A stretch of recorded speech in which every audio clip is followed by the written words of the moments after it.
Cockroach Janata party. ఎక్కడ protest చేసిన విషయం పక్క పెట్టండి. హైదరాబాద్, తెలంగాణ మన తెలుగులో మాట్లాడుకుంటున్నాం కాబట్టి హైదరాబాద్ లో రీసెంట్ గా మనకి జస్ట్ ఒక 3-4 days బ్యాక్ మనకి ఏంటంటే ఒక ప్రొటెస్ట్ చేశారు. ఆ ప్రొటెస్ట్ లో వాళ్ళ గెస్ట్ ఎవరు? ఎవరైతే హిందుత్వవాదాన్ని, హిందుత్వాన్ని, సనాతన ధర్మాన్ని కించపరుచుకుంటూ మాట్లాడుతూ ఉంటారు చూసారా. నేను ఆల్రెడీ వానికి ఒక ముద్దు పేరు పెట్టిన, వాడు ప్రశ్న రావని చెప్పి అనుకున్నాడు. కాకపోతే మన దృష్టిలో వాడు లుచ్చ రావణ్ గాడు. నెక్స్ట్ తులసి చంద్ర, తన ఒక లేడీ, తన వీడియో చూడండి ఒకసారి. ఆ వీడియోస్ కంప్లీట్ ఏముంటాయి, హిందుత్వానికి అగెనిస్ట్ గా మాట్లాడు తప్ప ఏదో సైంటిఫిక్ గా మాట్లాడినట్టు మాట్లాడుతూ ఉంటారు. అంటే సొల్లు ఏముండదు. ఫస్ట్ థింగ్ ఏంటంటే ఆమె కంప్లీట్ హిందుత్వానికి ఆపోజిట్. ఇంకోటి ఏంటంటే ఎవరెవరైతే బీజేపీకి అగెనిస్ట్ ఉంది వాళ్ళందరినీ కూడా వీళ్ళ పార్టీ గెస్ట్, వీళ్ళందరూ కూడా అంటే ఇండైరెక్ట్ మీరు ఏంది, ఇండైరెక్ట్ గా మీకు కావాల్సింది యూత్ యొక్క ప్రాబ్లమ్స్ కాదు, నీట్ పేపర్ లీకేజ్ కాదు, ఆ ఒక అంశాన్ని ముందు పెట్టుకొని ముందుకు వచ్చి మీరు చేసే వ్యవస్థ అంతా వేరే ఉంటుంది. సో దానికోసం అని చెప్పేసి జైపూర్ లో ఈ రోజు జరిగినటువంటి ప్రొటెస్ట్ లో అభిజిత్ దీప్కే చెంప చెల్లు అనిపించారు.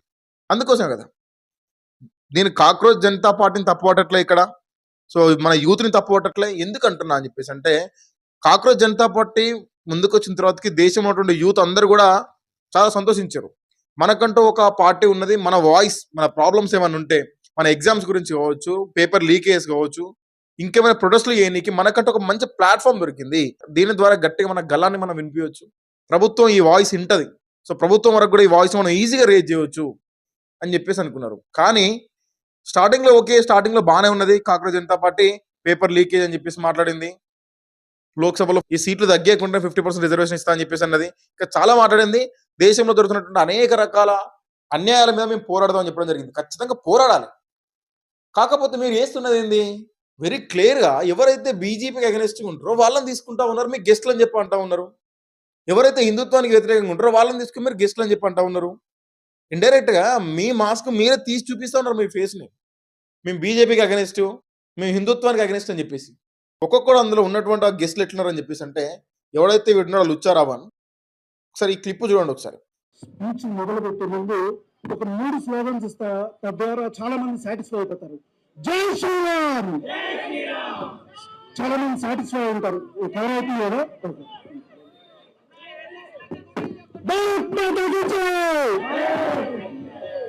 సాటిస్ఫై ఉంటారు. ఇప్పుడు కూడా జై శ్రీరామ్ అని ఒక స్లోగన్ ఇచ్చి దీనివల్ల కొందరు సాటిస్ఫై అయ్యారు అని చెప్పేసి అన్నాడు. సరే నువ్వు నాస్తికునివా, నువ్వు వేస్ట్గా నా విషయం పక్క పెట్టేస్తే సరే, దానివల్ల సాటిస్ఫై అవుతారు. భారత్ మాతాకి జై అని చెప్పి అని కూడా కొందరు సాటిస్ఫై అని చెప్పేసి ఉంటే నువ్వు సాటిస్ఫై కాలే. నీది ఎక్కడరా? నీది పాకిస్తానా, బంగ్లాదేశా, ఇండియా కదా? భరతమాత గడ్డ మీద నిలబడి నువ్వు మాట్లాడలేవా? భారతదేశంలో మైకు పట్టుకొని అక్కడ మాట్లాడుతున్నాను చెప్పేసి అంటే ఎవరిచ్చింది నీకు స్వేచ్ఛ? ఏ దేశ రాజ్యాంగం ఇచ్చింది నీకు? భరతమాత కాదా? భారత రాజ్యాంగం కాదా? కొందరు సాటిస్ఫై అవుతారని చెప్పి మాట్లాడితే నువ్వు సాటిస్ఫై కాలేదా? నీకు ఎట్లా సాటిస్ఫై అవుతావురా? నువ్వు హిందువుల్ని వ్యతిరేకించుకుంటే సాటిస్ఫై అవుతావు, హిందూ దేవతలు తిట్టుకుంటే సాటిస్ఫై అవుతావు, భారతదేశానికి భరతమాత జయ్యానికి మీరు సాటిస్ఫై కారు. ఏం మనుషులరా మీరు? ఇటువంటి వాళ్ళు ఈ కాక్రోచ్ జనతా పార్టీకి గెస్ట్లు. వాళ్ళని హోస్టల్లో తీసుకొచ్చి వీళ్ళు మాట్లాడుతూ ఉంటే సపోర్ట్లు పెడతా ఉన్నారు. మంచి ఎజెండాతో ముందుకు వచ్చారు, దాన్ని కంటిన్యూ చేయాలి. అంతేగాని రాజకీయ ప్రలోభాలకు లొంగిపోయి ఏం లుచ్చ రాజకీయాలు ఇవన్నీ? భారత్ మాతకి జై అనుకుంటే మీరు ఎవరు? భారత్ మాత లేకపోతే మీరు ఎవరు? ఈ కాక్రోచ్, ఈ బొద్దింకలు ఎక్కడి, ఈ పురుగులు ఎక్కడి, ఇవన్నీ ఉండవు కదా. భారత్ మాతకి జై అంటే కూడా కొందరు సాటిస్ఫై అవుతారు. భారత్ మాతకి జై అని చెప్పి అన్నప్పుడు ప్రతి ఒక్క ఇండియన్ సాటిస్ఫై అవుతాడు, సాటిస్ఫై కావాలి కూడా. ఏం పాకిస్తాన్ జై అని చెప్పి సాటిస్ఫై అవుతావు నువ్వు? రావణ్, నిజంగా నువ్వు రావణాసురుని వేరా? భారత్ మాతాకి జై అని చెప్పేసి అంటే కొందరు సాటిస్ఫై అయ్యారంటే వీడు సాటిస్ఫై కలదట. సాటిస్ఫై కాకపోతే నువ్వు దొబ్బాయి, పాకిస్తాన్ దొబ్బాయి, లేకుంటే బంగ్లాదేశ్ దొబ్బాయి. భారతదేశం గడ్డ మీద వండుకుంటూ, భరతమాత మీద వండుకుంటూ భారతదేశానికి జై అని చెప్పేసి అంటే, భరతమాత జై అని చెప్పేసి అంటే సాటిస్ఫై అని చెప్పి అడుగుతున్నావు. నువ్వు ఇండైరెక్ట్ పాకిస్తాన్ ఉండవో లేకుంటే బంగ్లాదేశ్ ఉండే విషయం అర్థమవుతుంది కదా. నువ్వు వాడు దొబ్బేసి ఎటువంటి వాళ్ళు వీళ్ళ గెస్టులు, వీళ్ళ పార్టీ. మంచి ప్లాట్ఫామ్ దొరికింది యూత్ అందరికి కూడా, దాన్ని ప్రాపర్గా వాడండి. భారతదేశంలో జరుగుతున్నటువంటి అన్ని రకాల అన్యాయాల మీద పోరాడండి. నేను particular BJP party, BRS party, లేదంటే కాంగ్రెస్ పార్టీ అని చెప్పట్లేదు. ఏ పార్టీ కూడా తప్పు చేసినా కూడా శిక్షించాలి, తప్పదు. అది ఏ ప్రభుత్వం రూలింగ్ చేస్తున్నప్పుడు తప్పు జరిగినా కూడా దానికి బాధ్యత వహించాలి. ప్రజెంట్ నీట్ పేపర్ గురించి చెప్పేసి ధర్మేంద్ర ప్రధాన్ గారిని రాజీనామా అని చెప్పేసి అంటా ఉన్నారు. ఖచ్చితంగా రాజీనామా చేయాల్సిందే. దాన్ని ఎవరు అర్థం చెప్పట్లేదే.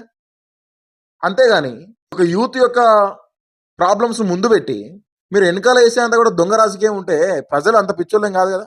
అందుకే ఇప్పుడు చెల్లు మనది ఇదే విధంగా కంటిన్యూ అయితే ఏదో ఇంకో ప్రొటెస్ట్ లో ఖచ్చితంగా అభిజిత్ దీపికకి జల్లు ఉంటది, తప్పదు అది. ఓన్లీ యూత్ సమస్యల గురించే మాట్లాడేది ఉంటే ఫస్ట్ రోజు మాట్లాడినప్పుడు మాట్లాడారు అంతే. పెద్ద మిగతా ఏ మీటింగ్లలో కూడా పెద్ద ఎక్కడ కూడా యూత్ ప్రాబ్లమ్స్ కావచ్చు, లేకుంటే అన్ఎంప్లాయ్మెంట్ కావచ్చు, ఈ పేపర్ లీకేజ్ కావచ్చు, ఎక్కడ కూడా మాట్లాడలే. అంత రాజకీయం అయిపోయింది. ఏం ఎవడన్నా కొన్నాడా నిన్నేమన్నా అభిజిత్ దీప్కే?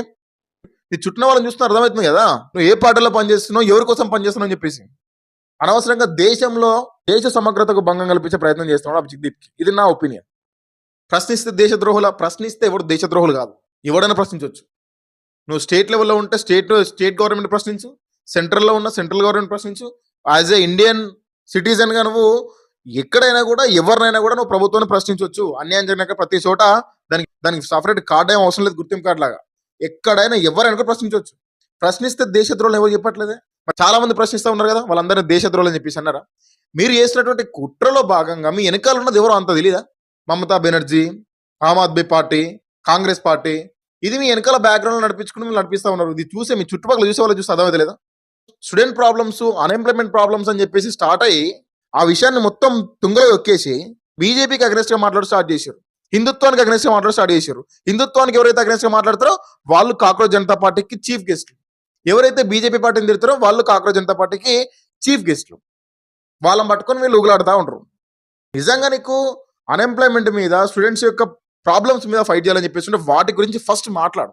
ఏది కాకముందుకే, ఏం స్టార్ట్ కాకముందుకే, నువ్వు పెట్టి నెల రోజులు 2 నెలలు కాకముందుకే ఎవడో పార్టీ వాడు కొన్నట్టు వెనకాల వాళ్ళందరినీ పెట్టుకొని తిరుగుతూ ఉంటే ఏమన్నట్టు? ప్రజలందుకు అర్థం కావట్లేదు. సో ఖచ్చితంగా కొంచెం ఒళ్ళు దగ్గర పెట్టుకో ఉండు అభిజిత్ దీప్కే. నువ్వు స్టూడెంట్స్ గురించి ప్రొటెస్ట్ చేయి, ఖచ్చితంగా ప్రొటెస్ట్